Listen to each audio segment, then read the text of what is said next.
From the heart of the Space City to the heart of Gen Z, welcome to Next Gen Conversation.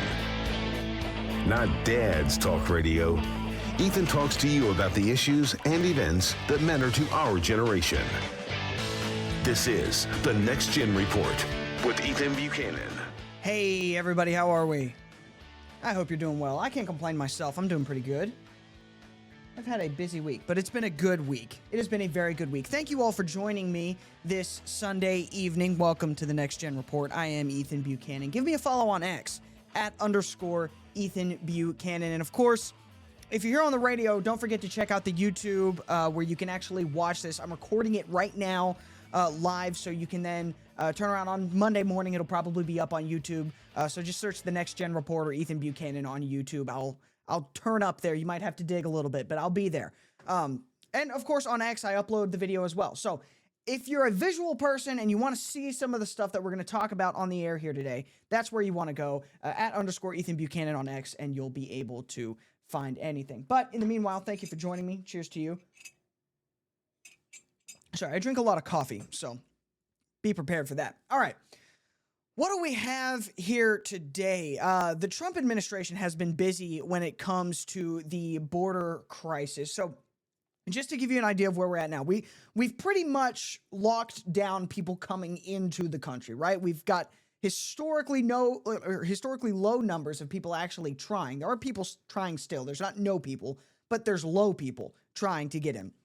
And they're being stopped. They're not getting in. So the border's pretty much locked down. Good. What about all the people who are here already? We got to get them out. Well, we've been working on that. We didn't just close the border and call it a day. We're getting people out too. 475 people taken into an ICE custody at a Hyundai plant in Georgia. This is crazy to me. This is crazy because it just goes to show you the kind of concern about, oh, they're going to take Americans' jobs.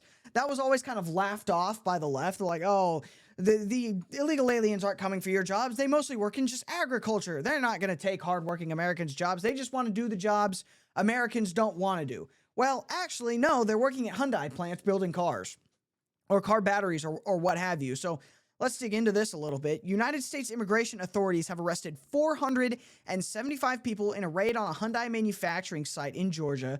Steve Schrank, a special agent in charge of Homeland Security Investigations Atlanta, said in a press conference on Friday.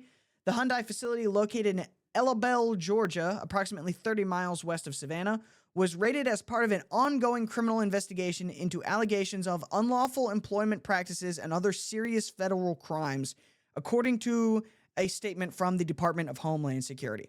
So this is pretty concerning, right? Because if it's happening here, it's happening in other places. This wasn't the only one. It's not like, okay, we're done. We got it. No, there's more for sure. And we've heard these stories for a long time about illegal aliens that are being oftentimes abusively, unlawfully employed by all sorts of people. I mean, the marijuana farm that got raided in California several weeks ago, that's a prime example of this. I mean, you had a bunch of unaccompanied minors who were working all hours of the day picking marijuana with actual pedophiles who were also illegal aliens working there. So I guarantee you there's more of this, and it does need to be investigated and cracked down. We did have this one lady who actually, here it is. This is also worth pointing out. This Hyundai plant apparently was paid for by Joe Biden and your tax dollars. It has been revealed that the Hyundai battery plant raided in Georgia was being operated almost entirely by illegals, and is the same facility built with $5 billion as part of the Biden administration's investment to bring jobs back into America. So here's the difference between Democrats bringing jobs back into America and Donald Trump bringing jobs back into America. When Donald Trump has big, manufacturing facilities built in America to supposedly bring in jobs, he makes sure that Americans are working there, not illegal aliens. Joe Biden apparently does the opposite. Anyway, this lady, allegedly, she claims she was one of the ones who reported this facility to ICE. I don't know how truthful that is. She could just be trying to get attention. But with the assumption that she is telling the truth, I think what she has to say here is worth listening to, because she goes to actually detail the abuses that these illegal aliens were facing while they were working here. Because here's the dirty little secret. These people might be coming here for a better life. It's not what they're getting. They're becoming almost slaves. And she'll explain why. Take a listen. So there were 452 illegals apprehended at the Hyundai mega plant construction site yesterday near Savannah. And I was the one that reported the information that I had to ICE. But it goes beyond just someone working illegally. Let me explain to you. These people are working for slave wages. Some are not getting paid. Some are being trafficked. They send money home to their country. They give money to their handler. They have hardly anything left. They live in homes 5 families deep, have no quality of life. It's modern day slavery.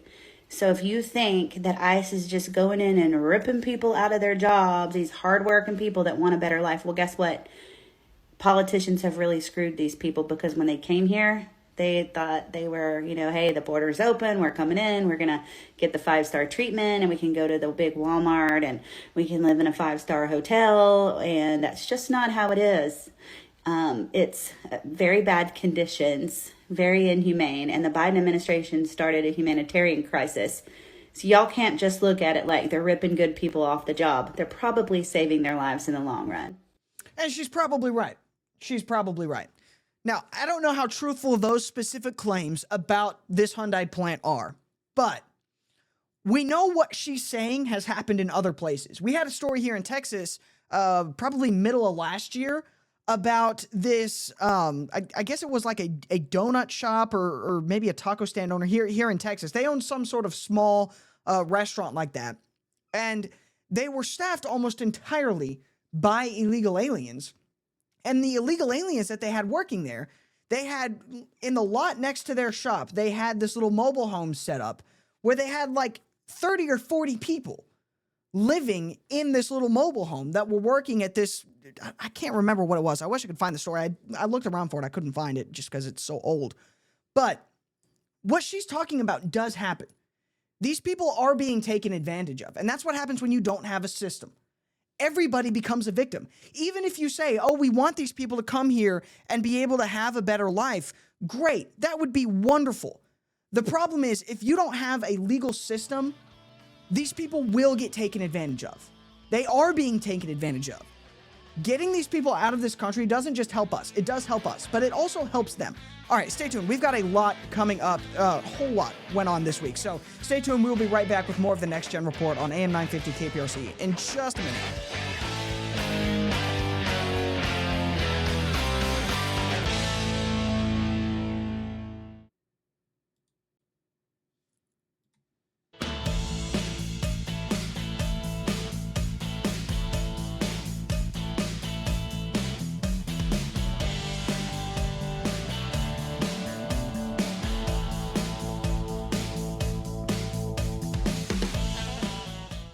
Alrighty, welcome back, y'all.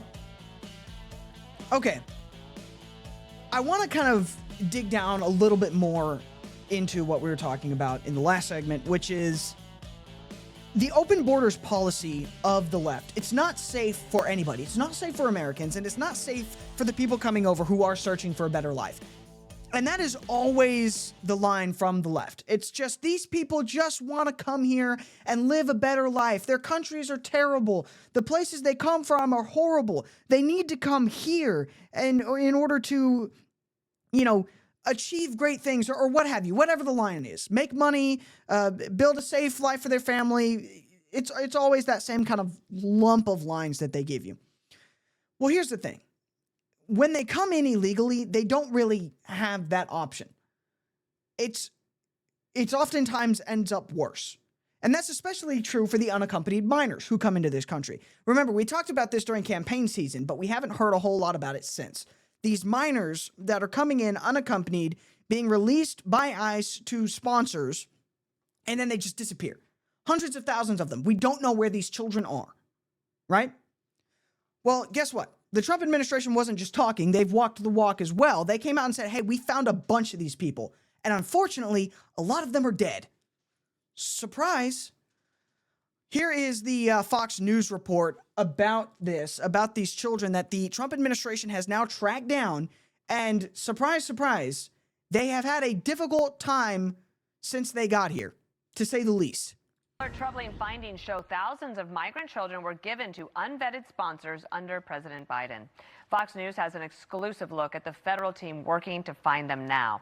Brooke Taylor is live in Dallas. She's got the latest for us. Good morning, Brooke.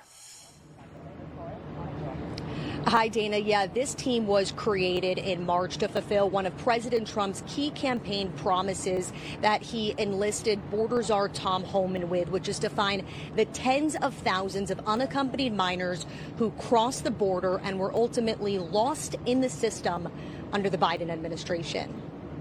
We found kids in very deplorable conditions, very dirty conditions. We found children who have been raped. We got exclusive access to the team operating from what they call the War Room in Washington, D.C.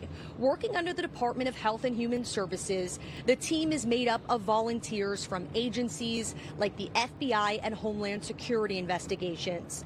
The team is entirely data-driven. They're focused on analyzing records and addresses to track down where these minors ended up. More than 22,000 unaccompanied children have been found so far under this Trump administration. 27 of the minors were found dead, either murdered or by suicide, car accidents, or drug overdoses. And more than 400 sponsors have been arrested. Okay, that is insanely concerning. If you're a person with a heart, that should concern you. These children have clearly been living very difficult lives. And like I pointed to in the last segment, that weed farm in California where those miners were working, I guarantee you there's 1,000 more cases like that. Actually, there's probably hundreds of thousands. So the compassion argument doesn't hold up. It is not compassionate to let these people into this country unvetted with no support. We have to have systems in place. This is exactly why. All right, let's change gears a little bit. I want to talk a little bit just about leftists and their view of government and their view of God and et cetera, et cetera. This came front of mind because of this clip of Senator Tim Kaine. This is going to blow your mind when you listen to it or watch it if you're on YouTube right now. And if you're listening, go watch the video too, because why not? Here is Senator Tim Kaine saying, I'm actually very concerned that there are so many people in America that think your rights come from God because that's what Al-Qaeda thinks. Take a listen to this. The notion that rights don't come from laws and don't come from the government, but come from the creator, that's what the Iranian government believes. It's a theocratic regime that bases its rule on Shia law and targets Sunnis, Baha'is, Jews, Christians, and other religious minorities. And they do it because they believe that they understand what natural rights are from their creator. So the statement that our rights do not come from our laws or our governments is extremely troubling. Well, guess what, dumbass? You must be extremely troubled by the United States Declaration of Independence. What he said here is violently un-American at best, or at worst, and at best, he's just completely ignorant of the founding of this country. Because the idea that rights come from God are not just that's not just a mainstream right-wing idea. It is, but it's also the very idea that this country was founded on. I'm not kidding. This entire country has come from the idea that your rights come from God, not the government. Don't believe me? Here's the Declaration of Independence. This is from docs.house.gov. The actual House of Representatives, this is their copy of the Declaration of Independence. So God forbid I be accused of changing or misrepresenting what the Declaration of Independence says. Here it is, right here. We hold these truths to be self-evident, that all men are created equal and endowed by their creator with certain unalienable rights, and that among these are life, liberty, and the pursuit of happiness. It does not say endowed by the government. It does not say endowed by King George III. It does not say endowed by this declaration or the subsequent constitution that we'll make later. It says endowed by their creator. This is the very founding ideal of this country, is that your rights come from God. To be ignorant of that as a sitting United States senator is incredibly concerning. If you have any knowledge of civics at all, you should know this. This is the idea that the founding fathers got together and said, hey, We all believe that our rights are coming from God, not the government. And we have a government in England led by King George III that's infringing upon our God-given rights. We have to do something about this. That's where the United States of America came from. And this idiot has no idea. He looks at that and says, oh, that's just those right-wing radicals. Gosh, those darn theocrats. Are you stupid? Have you read the Declaration of Independence? You can't see it because my background is in the way, but I have a copy of it on my wall. It's the first thing I see when I wake up. I wake up, I sleep, and then boom, there it is. The Declaration of Independence. I read it every freaking day. This guy should probably do the same. That's the most just ignorant thing I've ever. It pisses me off. It does. Because I take these things very seriously. I do. I love this country, and I love the religion it came from. And to try to separate those two things is just patently ridiculous. They have never been separated before until idiot leftists like this guy started trying to separate them. And this is the mainstream view by the left. They think we're crazy to say our rights come from God, not the government. That's why the government can't take them away, right? The moment you say your rights come from government, your government can take your rights away. Lily Tang Williams understands this. Here she is. You might not know who she is. She went viral years ago because she confronted David Hogg on gun control. She said, I come from communist China. They took our guns and then they killed us all. And she went viral for that, and she makes a good point. Here she is saying this as a proud American now. I love her for this. She's saying, listen, our rights do come from God, and that's why you can't touch them. U.S. Senator Tim Kaine said today, our rights come from laws, from government. That's what the communists want me to believe as a child in China. I learned from the Declaration of Independence, my unalienable rights are given to me by my Creator, not by my government. And those beautiful words brought me to this greatest country. I'm Lily Tang Williams. I'm running for Congress in New Hampshire to defend U.S. Constitution, to protect our individual rights, liberty, and property.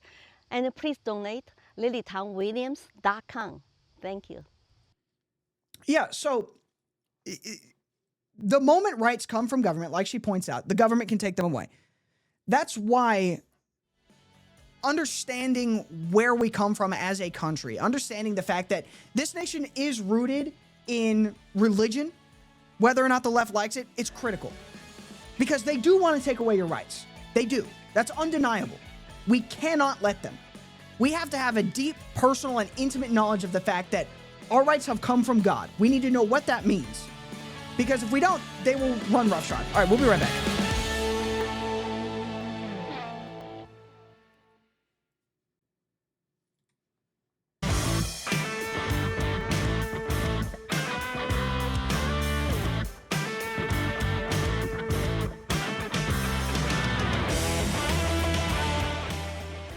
All right, sorry, the end of that last segment snuck up on me. I get very passionate talking about this. It's a very important issue because this really does get to the crux of why our country is so good, why our people are so free and so prosperous. It's because we recognize as a nation that human beings aren't just other animals. We're something special. We were created by someone that is bigger and more important than us, to do something bigger and more important than us. We're not just any other thing. We were created by God and endowed with him with certain rights that other creatures do not have. And we could get into the religious aspects of this for days on end. I frankly don't have the time or even the theological knowledge to go as in-depth as I want to, but we can talk about it from a constitutional perspective. And that's why I said in the last segment, the left does want to attack religion. Leftism requires God to be replaced with the state. This is well known. This has been talked about by thousands of men smarter than me about the fact that to the left, politics and the state are God. That's where your rights come from. That's who the ultimate authority is. Christians reject that. We see government as a tool to protect our rights that are given by God. The left sees government as God. Does that difference make sense? Right. So for leftism, from an ideological perspective, religion, specifically Christianity, is the enemy, right? That's well known. And this works itself out practically. This does result in the state actually attacking religion. We've seen this in communist countries time after time. Because state has to be God and there can be no other God, state will crack down on religion. This is why it's very difficult to go to church in China. And if you do go to church in China, there are a lot of very specific requirements. This is why there is no church in North Korea, right? This is why one of the first things that Russia did was really crack down on their churches when they made the switch to communism. This would have happened here in the United States if we allow complete unbridled leftism. DOJ task force finds numerous instances of anti-Christian government bias under Biden. The Biden administration weaponized the full weight of the federal government against Christians, according to Trump leadership, laying out a new report on the numerous instances of past anti-Christian bias and recommendations to protect faith in America.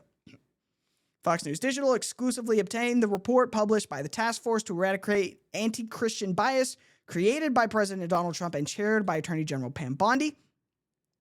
The task force had a clear mandate to ensure that any unlawful and improper conduct, policies, or practices that target Christians are identified, terminated, and rectified. And then here's the full report, which I'm not going to read because it'll take me 4 days. The task force makes this commitment. The federal government will never again be permitted to turn its power against people of faith, the report states. Under President Trump and Attorney General Bondi's leadership, in partnership with all members of this task force, the rule of law will be enforced with vigor and every religion will be treated with equality in both policy and action. Let's see, did it list any of the actual things that the report found? Joe Biden weaponized the full weight of the federal government against Christians and trampled on their fundamental First Amendment rights, White House spokeswoman Taylor Rogers told Fox News Digital. Unlike Joe Biden, President Trump is protecting Christians and not punishing them. The task force found the Department of Defense, Equal Employment Opportunity Commission, and Department of Labor all deprioritized, mishandled, or denied requests for religious exemptions to the Biden administration's COVID-19 mandate. Task force also found that the Department of Education of the Biden administration attempted to impose record-breaking fines on some of the nation's largest Christian universities, including Liberty University, $14 million, and Grand Canyon University. At the Department of Homeland Security Task Force found that Customs and Border Protection omitted Christian perspectives from a directive for detainees, but deliberately noted accommodations for Islam, Rastafarianism, and sects of Judaism. This is all very concerning. This paints a pattern of clear anti-Christian bias in the federal government, which, whether you like it or not, leftists, Christianity is the founding principle set of this country. It is. I mean, this isn't just me saying this. This is commonly well known. And it's good that we finally have a government that realizes this. The Department of State tweeted out a response to this article saying, "Our nation was founded on the recognition that moral virtue and steadfast faith in God are necessary preconditions of freedom. Yet under the Biden administration, U.S. foreign policy belittled Christianity and weaponized government against faith. That era has ended. Under POTUS's leadership, the State Department will eradicate practices that devalue and demean the Christian faith." This is good.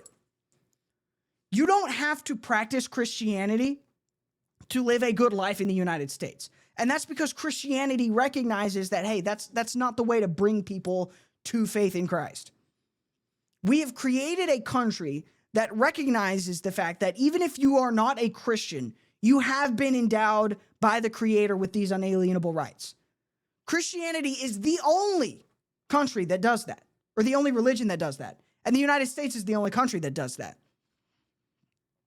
The fact that the State Department now recognizes this is a very good thing. The left is pissed off about this, because why wouldn't they be?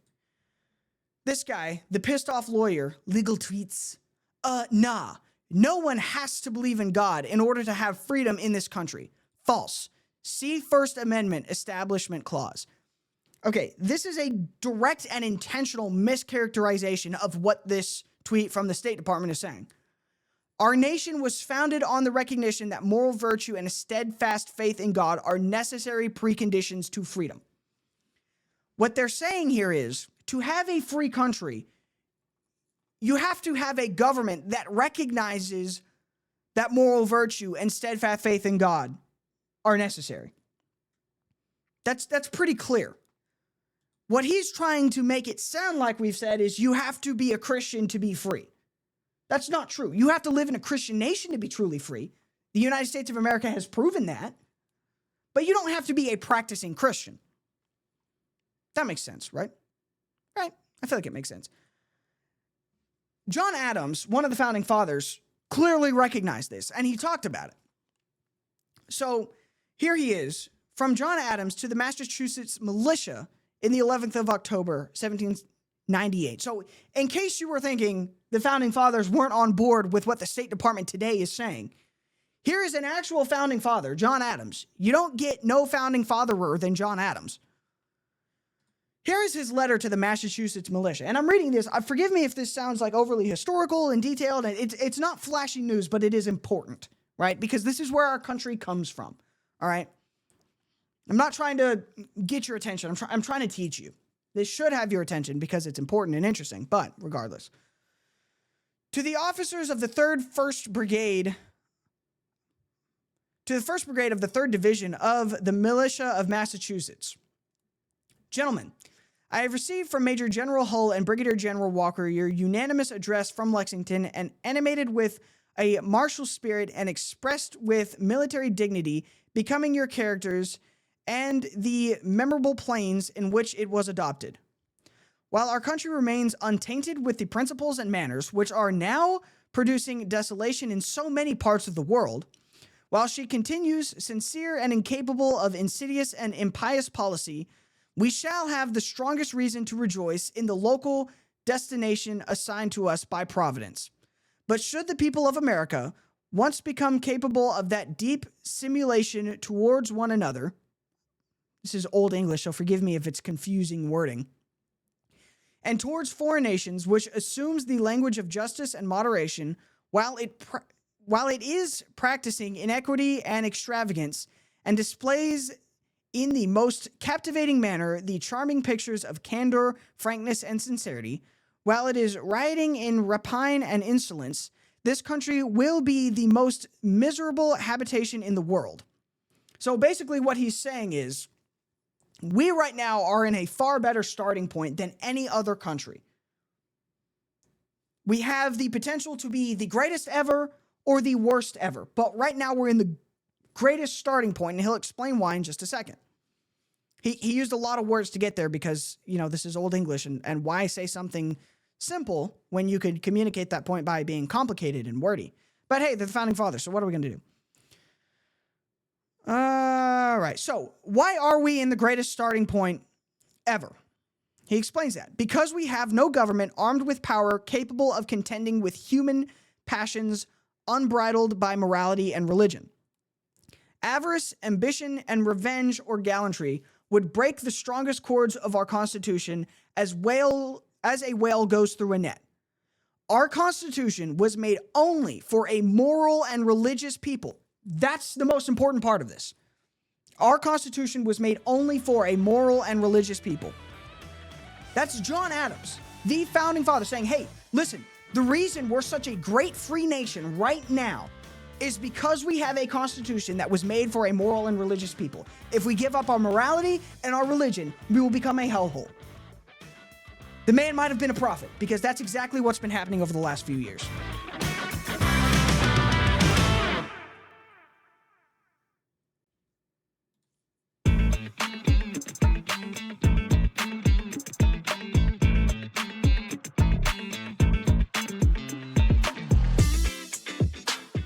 All right, let's move on.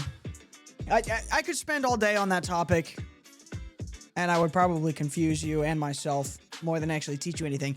I do hope that I was able to give you some idea of sort of the founding principles of this country, where our rights come from, things like that. I encourage you to delve deeper into that topic on your own because it is so incredibly important. It is the most important topic in any political world around. We've got to understand where we come from as a country, where our rights come from. Because if we don't, people will take them away. So go research that on your own. Go back and read that letter, understand it. Read the Constitution, read the Declaration of Independence, understand why Tim Kaine is an idiot. Anyway, let's talk about something else. Trump is now using the military against cartels. I voted for that. I love that. Please give me more of it. Bomb them into the dirt. They're a threat to Americans, to American citizens. They do not deserve to be allowed to cruise their boats full of drugs into the United States and kill American citizens with drugs. And that's what they've been doing for a long time. Trump has said, no, if you try to do that, we're going to bomb you. I support that. We talked about it on the Wednesday show. Go back and listen to the podcast or watch the YouTube video. We got all the details about it. Now we've got time for the left to react to it. And they're not happy about it. So here's this video of this leftist who is very upset that Trump would use the military to stop narco-terrorists from bringing illicit drugs into the country. Take a listen to him complain about it. I wasn't planning on making a video, but I just finished reading that the Trump administration is patting themselves on their back for blowing up 11 people in a speedboat in the Caribbean. The administration claims that they were running drugs. Why would 11 people in a speedboat be transporting drugs? Great question. Because they work for the cartel. Next question. That makes no sense. And even if they were smuggling drugs, since when do we kill people in international waters? When did the Trump administration become judge, jury, and executioner? Yes, we should interdict them, arrest them, and if they had drugs in their boat and they were transporting it, yes, they should go to jail. Maybe for many, many, many years. No, they should be killed. They should be killed because that's what they are trying to do to American citizens. They are trying to kill American citizens with drugs. We know that. The United States military intelligence is the best intelligence in the world. If we hit those people with a bomb from the sky in the ocean because they had drugs, they had drugs. They didn't just say, oh, look, here's a speedboat full of civilians out in the Caribbean. Let's just bomb it and see what happens. Which of those makes more sense? We knew that they had drugs. We knew that they were Tren de Aragua and they were coming to the United States to poison American citizens. Or we just found a speedboat with 11 people in it and decided to bomb it. Which one makes more sense? Which is more plausible? Think really long and hard about this. But did they deserve to die? Yes. Without any evidence against them, other than this is what the Trump administration... We have evidence against them. I guarantee it. As previously stated, these people are narco-terrorists. They're not civilians. They're terrorists. They were trying to harm American citizens. We stopped them with deadly force, as we should. But the line from the left all week is, why didn't we just arrest them? Why didn't we just catch them? Why did we have to go kill these people? Well, Marco Rubio explained why. Here is Secretary of State Marco Rubio, explaining the fact that we can't just stop these people and arrest them. That doesn't work. That's not a deterrent. They don't care about that. They don't mind going to jail. They do mind being killed. Take a listen. The United States has long, for many, many years, established intelligence that allow us to interdict and stop drug boats. And we did that. And it doesn't work. Interdiction doesn't work because these drug cartels, what they do is they know they're going to lose, 2% of their cargo. They bake it into their economics. What will stop them is when you blow them up, when you get rid of them. So they were designated as what they are narco-terrorist organizations. So the same information and the same intelligence mechanisms with maybe a higher focus was used to determine that a drug boat was headed towards eventually the United States. And instead of interdicting it on the president's orders, he blew it up. And it'll happen again. Maybe it's happening right now. I don't know. But the point is, the president of the United States is going to wage war on narco-terrorist organizations. This one was operating in international waters, headed towards the United States to flood our country with poison. And under President Trump, those days are over. I support that. Blow these narco-terrorists up. Blow them out of the water. You do not have a right to bring drugs into the United States. If you're doing that as part of a narco-terrorist organization, which is what these people were doing, I believe they were connected to Tren de Aragua directly, you have been designated as a terrorist by the United States government. And in an effort to protect our citizens and their right to life, we are going to bomb the hell out of you. As we should. This is a great use of the military to directly protect our citizens. Sorry. Not, playing world police all over the world, not spending 20 years in the sandbox for whatever reason. You are a direct, immediate threat to the citizens of the United States, so we're going to use our military to protect you. I voted for that. I support it. The left is very upset about this. Here's Brian Krasenstein. Killing citizens of another nation who are civilians without any due process is called a war crime. Again, these are not civilians. They're not. These are terrorists. I do like the fact that J.D. Vance just goes, I don't give a damn what you call it. Killing the citizens of another nation who are civilians without any due process is called a war crime. I don't give a damn what you call it. He didn't say damn. I'm saying damn because that's the word I can use on the radio. I love J.D. Vance. I don't care if you don't like it. We're going to bomb narco-terrorists, as we should. Here's another... this is just someone talking about Brian Krasenstein's tweet. This is a good thing. Using the military against immediate threats against our people is a good thing. And it kind of gets to the Trump administration's ethos of we're going on the offensive to protect American citizens. We're not going to play from the back foot anymore. We're not. We are the greatest military in the world. We're the greatest nation in the world. We're going to start leveraging that in an offensive capacity to make the lives of Americans safer. Part of how he's doing that is the big rebrand to the Department of War. If you are unaware, the Department of Defense, which runs our military, used to be called the Department of War. It was called the Department of War for all of American history. And then after the Second World War, we rebranded to the Department of Defense. And I think that was part of an ideological shift in the country where we said, okay, well, now we're going to be strictly defensive in how we use our military, which I think is wrong. We should not go out seeking war, but we should always be ready for it. And when necessary, we should use our military capacity in an offensive capacity. Here is Donald Trump at the White House speaking at the Rose Garden directly about this. He's saying, listen, we've got to shift where our mindset is from, we're just the defensive people, to no, if you're a threat to us, we are going to seek you out and kill you. Take a listen. Changing the name of the Department of Defense to the Department of War. Because, we won World War I, World War II, everything in between and everything in front of it. It was called Department of War. And then we went woke after the Second World War, incredible victory, and we said, let's change it to defense. And look, war means something. It means we're not going to have any problems. We don't want problems with people. And I've kept us out of wars. I've solved wars. But the way you solve wars is through strength. And that's what we are. We make the best equipment in the world. We have the best soldiers. We have the most powerful military anywhere in the world. Now, the left is trying to pitch this as Trump is a warmonger. Now, listen to what he says. We have the best military. We have the best equipment, but we're not going to seek out war. But if you are a threat to us, we will use our military against you. That's good. That's called a deterrent. I like this. I like this mindset from the Trump administration. That's all I've got time for. I'm sorry. I got super carried away this episode. I'll try to button it up in the future, but I get super passionate about these topics.